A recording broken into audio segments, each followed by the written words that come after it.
Tayo ay on the way sa kasalukuyang installation natin. Pang-apat na araw namin ngayon. Medyo natagalan. Normally 3 days lang maximum. Kasi yung ating kliyente ay high-end.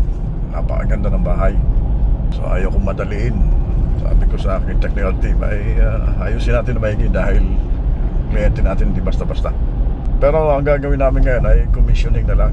Parameter settings, tweaking ng mga check kung anong mga umiinit, no? So samahan niyo ako. Tara.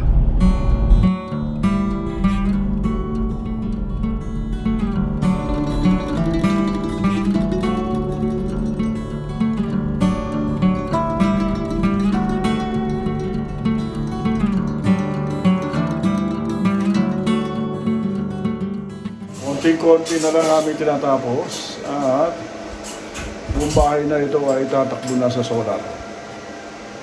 ATS na lang yung ginagawa ko. Tapos magkoconnect na kami sa may panel board ng bahay. Yan. Ang RS din natin ginamit dito ay ProJoy na 4 strings. Kahit na 3 strings lang yung ating solar panels. 4 strings yung ginamit namin. Punta doon, oh. Wala doon. Punta dyan. Pasok dito. Yun. Tapos connected na to, magana na to.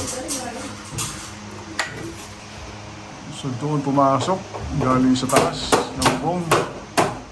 Tumagas dito. Nagbutas kami dyan. Bumaba dyan. Ito, heat exchanger ng aircon. Huwag yung gano'ng yan yan kasi halos naman daw di pinapagana yan. At dito sa lugar na to, maganda ang tagos ng hangin. So safe pa rin yung ating system. Tsaka maglalagay sila rito ng fan nakatuntok. Ang pwesto na to ay laundry area. So, dito ang washing machine. Tapos itong pinaka-hallway na to ay diretso to sa garahe na may-ari ng kliyente natin. Sa pinaka-left side, palabas, nandito nakalagay ang ating system. Ito. Pakita ko sa inyo ang ATS natin. Yan ang ating ATS, industrial grade. Ito.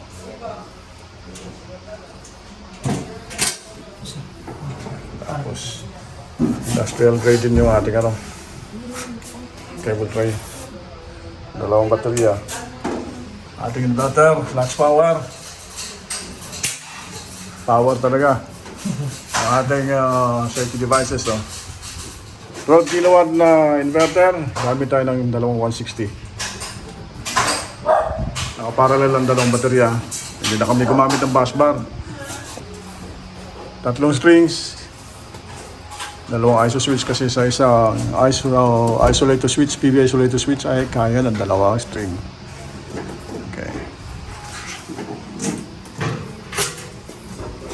RSD. Dito tayo sa garahe ng ating kliyente. Pagpasok mo rito sa pintong ito, dito sa may kanan naka-install ang system. Tama-tama lang.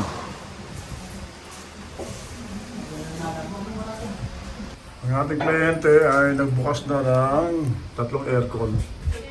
Ang 3 aircon na nakabukas ay nasa 3 kilowatt ang konsumo. 87% ang ating battery. Kumuha ng 3.1 kilowatt sa battery. Oras natin na eksaktong alas 7 at katatapos lang namin lahat-lahat. Na-connect na ang buong bahay sa solar. 12 kilowatt, Lux Power Hybrid Inverter. 280 power. Possibly magdadagdag pa yung may-ari. So, ito yung itsura natin dahil talagang hinapit namin. Tumulong na rin ako, nag-hands-on na rin ako sa dito. Paglilinya. Sa inyo mga gusto mong pa-install ay meron akong iniwang contact info sa comment section. I-contact niyo po ang aking sales manager. Jay Fligasi po. Saludo.